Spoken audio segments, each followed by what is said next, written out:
اور انہوں نے اس درخت کو ہی اپنے نالج سے اس وائن کو درخت بنا دیا، اس بیل کو درخت بنا دیا۔ جیسے وہ کہتے ہیں نا کہ پاکستان میں پولیس والے جو ہیں، اپنے انڈیا میں پاکستان میں کہ جو پولیس والے ہیں وہ کچھ بھی کر دیتے ہیں، تو اسی طرح یہ جو ہمارے ڈاکٹر حضرات ہیں، بشپ حضرات ہیں، انہوں نے بھی اس بیل کو درخت بنا دیا اپنے نالج سے، سو کالڈ سیلف نالج سے انہوں نے اس کو درخت بنا دیا، حالانکہ یہ درخت ہے ہی نہیں ہے۔ آپ خود آج جس دور سے ہم گزر رہے ہیں، جو آپ میری باتوں پر یقین نہ کریں، کسی کی باتوں پر یقین نہ کریں، اب آپ جو باتیں میں کہہ رہا ہوں اس کو خود گوگل کریں، آپ جو کلام مقدس کا ڈفرینٹ ورژنز ہیں ترجمے کے، آپ ان میں دیکھیں کہ وہاں پر کیا لکھا ہوا ہے۔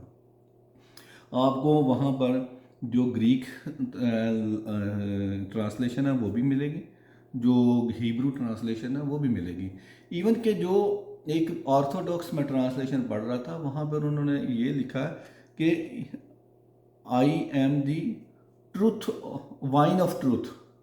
کہ میں سچائی کی بیل ہوں۔ یہ آرتھوڈاکس ہیبرو بائبل میں جو اس کا ترجمہ ہے یا لکھا گیا وہ لکھا ہے کہ I am the vine of truth, کہ میں سچائی کی بیل ہوں۔ ٹھیک ہے، اب آپ یہ چیزیں جو ہیں وہ خود اس کو سرچ کریں اور یہ آپ کے نالج میں اس کا اضافہ ہوئے گا۔ تو یہاں پر یہ چیز جو ہم نے دیکھی ہے کہ یہاں پر پہلی بات ہے کہ انگور کا ذکر نہیں ہے، دوسرا وہ درخت نہیں ہے، بیل ہے۔ تو اگر ہم یہ کریں کہ اب لفظ یہاں پر یسوع مسیح نے لکھا ہے کہ حقیقی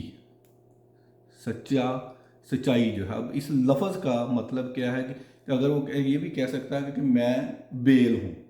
لیکن وہ یہاں پر لفظ کہہ رہا ہے کہ میں حقیقی بیل ہوں۔ تو اب حقیقی کے بارے میں ہم جانیں گے کہ یسوع مسیح نے یہ حقیقی کا لفظ کیوں استعمال کیا، کیونکہ بائبل کا ایک ایک لفظ، ایک ایک نقطہ جو ہے وہ اس کا ایک معنی ہے، وہ بغیر مطلب کہ اس کو نہیں لکھا گیا۔ تو ہم پڑھتے ہیں حقیقی کے بارے میں، تو آپ میرے ساتھ نکالیں، ہم چند حوالے بائبل مقدس میں سے دیکھیں گے، کیونکہ میں اپنے نالج سے یا اپنے بیوقوفی سے اس کو ثابت نہیں کرنا چاہتا، نہ میں کروں گا۔ ہم کلام مقدس میں سے ہم اس کو دیکھیں گے، کلام مقدس کیا کہتے ہیں، پھر ہم اس کے بارے میں بات کرتے ہیں۔ تو آپ میرے ساتھ نکال لیں یسایہ کی کتاب، اس کا 5 باب اور اس کی پہلی 2-3 آیتیں جو ہیں وہ پڑھتے ہیں۔ یہاں پر لکھا ہے، اب میں اپنے محبوب کے لیے اپنے محبوب کا ایک گیت اس کے تاکستان کی بابت گاؤں گا۔ میرے محبوب کا تاکستان ایک زرخیز پہاڑ پر تھا، اور اس نے اسے کھودا اور اس سے پتھر نکال پھینکے اور اچھی سے اچھی تاکیں اس میں لگائیں اور اس میں برج بنایا، اور ایک کولو بھی اس میں تراشا اور انتظار کیا کہ اس میں اچھے انگور لگے، لیکن اس میں جنگلی انگور لگے۔ اب یہاں پر بھی اگر آپ ہیبرو لینگویج میں یسایہ کی کتاب کو دیکھیں گے تو یہاں پر بھی جو لفظ تاکستان کا لگایا گیا، وہ تاک جس کو ہم اردو میں تاک بولتے ہیں، بیل بولتے ہیں، اس کا جب اس کو جمع کرتے ہیں تو وہ تاکستان بنتا ہے، کہ بہت ساری تاکیں جو ہیں، بیلز جو ہیں وہ لگائی گئی ہیں، اس کا ذکر خداوند کہتا ہے۔ اور لکھا اچھی سے اچھی تاکیں، جو بیل جو تھی وہ کہتا ہے کہ میں نے جو اچھی سے اچھی تھی وہ لگائی۔ ٹھیک ہے، یہ کس کے بارے میں کہہ رہا ہے خداوند؟ کہ اسرائیل کے بارے میں۔ اب کہ میں نے ایک تاکستان جو ہے وہ لگایا۔ ایک اور حوالہ دیکھتے ہیں،